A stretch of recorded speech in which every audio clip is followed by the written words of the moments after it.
एक बंदा था, एड्स देता था फेसबुक पर 16,000 में जॉब अवेलेबल है लड़कियों के लिए स्पेशली। ये लड़की भी पुअर थी काफ़ी, इसकी फैमिली में बाप इसका कमाता नहीं था, माँ इसकी फैक्ट्री में काम करती थी, 2 बहनें थीं और कोई रोज़गार नहीं था।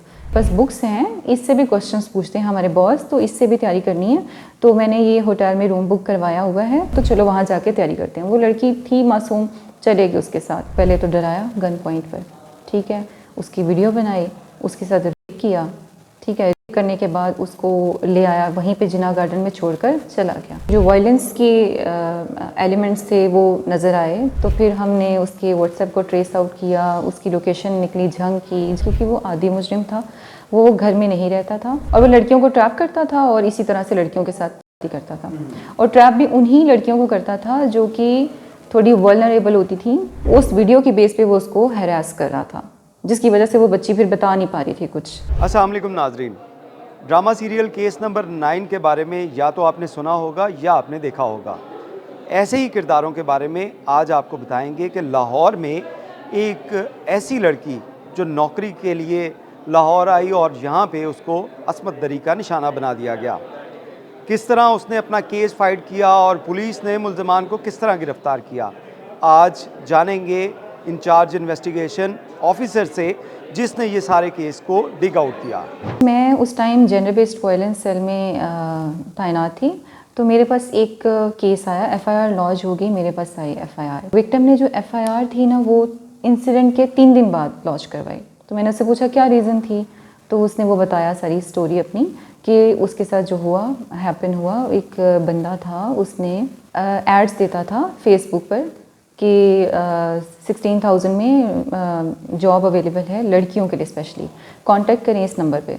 तो वो लड़कियां जो नीडी पर होती थी, जो थोड़ी बैकवर्ड एरिया से बिलोंग करती थी या जिनके घर में खाने पीने की, ये लड़की भी पुअर थी काफ़ी, इसकी फैमिली में बाप इसका कमाता नहीं था, माँ इसकी फैक्ट्री में काम करती थी, 2 बहनें थीं और कोई रोज़गार नहीं था। इसने उससे कांटेक्ट कर लिया फ़ोन पर। तो उस बंदे ने इसको क्या किया कि कहा अच्छा चलो ठीक है, मेरा बॉस बहुत स्ट्रिक्ट है, तो मैं तुम्हें इंटरव्यू की तैयारी करवाता हूँ, तुम्हें जॉब की ज़रूरत भी है, तो मैं चाहता हूँ कि तुम्हें जॉब मिल जाए। तो फ़ोन पे इसके साथ कांटेक्ट में हो गया, ठीक है। 4 दिन इसके साथ राब्ते में रहा, तैयारी शैयारी करवाता रहा, वीडियो कॉल होती रही, ठीक है। उसने कहा हाँ ठीक है, अब तुम्हारी तैयारी हो गई है तो कल मिलते हैं, ठीक है, जिना गार्डन्स मिलते हैं। ये जिना गार्डन चले गई। तो इसने घर में नहीं बताया अपनी मदर को, क्योंकि ये चाहती थी कि इसको जॉब मिल जाए ना किसी तरीके से। तो वो वहाँ आया, उसने कहा अच्छा चलो तुमने तैयारी तो अच्छी कर ली है, ये मेरे पास बुक्स हैं, इससे भी क्वेश्चंस पूछते हैं हमारे बॉस, तो इससे भी तैयारी करनी है। तो मैंने ये होटल में रूम बुक करवाया हुआ है, तो मैं पहले भी यहाँ पे तैयारी करवाता हूँ सबसे, क्योंकि मैं आउट ऑफ सिटी से होता हूँ, तो मैं रहता ही इसी रूम में हूँ, तो चलो वहाँ जाके तैयारी करते हैं। वो लड़की थी मासूम, चलेगी उसके साथ। वहाँ उसको ले गया, वहाँ ले जाके उसके साथ उसको पहले तो डराया गन पॉइंट पर, ठीक है, उसकी वीडियो बनाई, उसके साथ रेप किया, ठीक है। रेप करने के बाद उसको ले आया, वहीं पे जिना गार्डन में छोड़कर चला गया और उसको कहा कि ठीक है तुम डरो नहीं, कल मैं तुम्हें अपने बॉस के पास ले जाऊंगा। परेशान हो गई, परेशान क्यों, मतलब उसके साथ जो हुआ वो एक्सपेक्ट नहीं करी थी कि उसके साथ ऐसा होगा। मासूम लड़की को जब जिनसी ज्यादती का निशाना बना दिया गया, तो उसके बाद कई रोज़ तक वो अपने घर में इस कश्मकश में रही कि क्या वो पुलिस के पास जाए, अपनी फैमिली को बताए या ना बताए, और इसके साथ साथ उसने अपनी ज़िंदगी का ख़ात्मा करने की भी कोशिश की। वो लड़का चला गया, उसका नंबर भी बंद, उसके बाद उसको कांटेक्ट करे, नंबर बंद, सब कुछ बंद। वो घर चलेगी, घर में भी किसी को नहीं बता पा रही थी, क्योंकि उसने पहले ही नहीं बताया हुआ था। फिर पुलिस को भी उसने इन्फॉर्म नहीं किया। घर जाके उसने सुसाइड अटैम्प्ट की, उसने करंट लगाने की कोशिश की, फिर उसने अपने वेन कट कर ली। उसकी सिस्टर को पता चला, उसकी सिस्टर ने उसकी मदर को बताया, फिर उसकी मदर ने उससे पूछा कि क्या हुआ था, फिर उसने सारी कहानी अपनी बताई कि इस तरह है। लेकिन उसके घर में उसके बाप को नहीं पता था ये सब चीज़ें। तो उसकी मदर फिर उसको लेकर आई और एफआईआर लॉन्च करवाई, ठीक है। एफआईआर 3 दिन के डिले से लॉन्च हुई। जब एफआईआर मेरे पास आई तो हमने इसका फ़ौरन मेडिकल करवा लिया। हालांकि 3 दिन का डिले था, लेकिन मेडिकल में फिर भी जो वायलेंस के एलिमेंट्स थे वो नज़र आए, ठीक है। जो भी उसका, आपको पता है कि फ़र्स्ट टाइम था उसका, वो सारी चीज़ें उसमें नज़र आएँ, ब्रूजेस नज़र आए उसमें, सारी चीज़ें। तो यहाँ से वो ज़ाहिर हो रहा था कि रेजिस्टेंस तो इसने काफ़ी की थी, ठीक है। फिर एफआईआर लॉन्च होगी, फिर उसको एक्यूज़ड को अरेस्ट करने की बारी थी। खैर उसका नंबर हमने ट्रेस आउट करने की कोशिश की, नंबर उसके बंद थे। तो फिर हमने उसके व्हाट्सएप को ट्रेस आउट किया, उसकी लोकेशन निकली झंग की, झंग गए रेड किया वहाँ से, वहाँ पे वो नहीं मिला क्योंकि वो आदी मुजरिम था, वो घर में नहीं रहता था। वो कभी इसके लिए लाहौर आया था, अब किसी और लड़की को उसने ट्रैप किया होगा, वो किसी और सिटी में उसके पास गया होगा, और वो लड़कियों को ट्रैप करता था और इसी तरह से लड़कियों के साथ करता था। और ट्रैप भी उन्हीं लड़कियों को करता था जो कि थोड़ी वल्नरेबल होती थी, पुअर होती थी, जो आवाज़ नहीं उठा सकती थी, जो डर जाती थी, जो सहम जाती थी, उन लड़कियों को। मतलब उसको पता था कि ये वाला ग्रुप जो है ना, इसको मैंने करना है। हमने उसको ट्रेस आउट करने की काफ़ी कोशिश की, वो नहीं मिला। उसके फिर हम लोगों ने उसको घर वालों को उठा लिया, उसके बाप को उठा लिया। उसका बाप ज़ईफ़ था, 70+ था। उसकी फैमिली में उसकी बीवी थी, बच्चे थे, उसकी माँ थी। तो जब हमने उसके बाप को उठाया तो फिर वो बेल करवा के आ गया हमारे पास।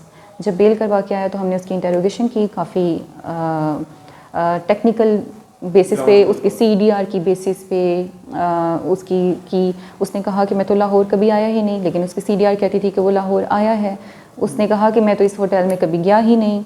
उस होटल की वीडियो, उसकी रिकॉर्डिंग, उसकी सब चीज़ें हमने एविडेंस अपना ले लिया हुआ था। तो वो सारी चीज़ें उसके अगेंस्ट जा रही थी। वो था अनपढ़ टाइप का इंसान था, उसको इतना टेक्निकल वर्क का पता भी नहीं था। तो वो समझ रहा था कि मैं निगेट करूँगा तो यही सच समझा जाएगा। तो लेकिन हम तो टेक्निकल बेसिस पे काम कर रहे थे। खैर वो उसका फिर हमने DNA करवाया, DNA उसका नेगेटिव आ गया बिकॉज उसने प्रोटेक्शन यूज़ किया हुआ था। आदी मुजरिम था, उसको पता था मैंने कैसे बचना है। खैर उसको मैंने गुनहगार लिख दिया, वो उसकी बेल कैंसिल हो गई, वो भाग गया कहाँ, वो बलूचिस्तान चला गया। उसने सारे नंबर्स, उसने व्हाट्सएप सब कुछ बंद कर दिया, वो बलूचिस्तान चला गया। मैंने उसका नंबर जो था ना ट्रैकिंग पे लगवाया हुआ था कि जब भी वो नंबर ऑन करेगा उसका नंबर ट्रैक हो जाएगा। ठीक है, 2 महीने बाद वो वापस आया, उसका नंबर ट्रैक हो गया। तो हमें पता चला कि वो यहाँ पे है, झंग में आ गया है, अपने माँ बाप के पास आया हुआ है। मैंने अपनी टीम रेडी की, फिर हमने पहले उसको 3 दिन लोकेट किया कि वो उसकी लोकेशन चेंज तो नहीं हो रही है। फिर हमने अपने जो भी हायर अप्स के साथ भी कोऑर्डिनेट किया, उनकी DPO से भी बात की। फिर यहाँ से मैं खुद रेड पर गई, वहाँ पे उसको अरेस्ट किया। अरेस्ट करने के बाद उसको फिर जेल भिजवाया। तो और ऐसी अच्छे एविडेंसेस क्रिएट किए, मतलब क्रिएट इन द सेंस कि टेक्निकल वर्क को इतना अच्छे से कलेक्शन ऑफ एविडेंस इतनी कमाल की कि विदाउट एनी एविडेंस, मतलब कि एविडेंस नहीं था, DNA नील था उसका।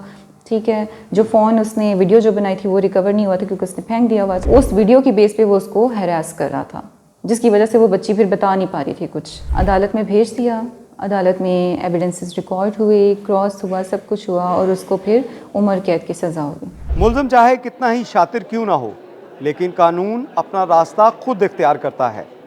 पुलिस की जानिब से एविडेंस कलेक्शन की गई और उसके बाद मुल्ज़िम को करार वाकई सज़ा मिल चुकी है।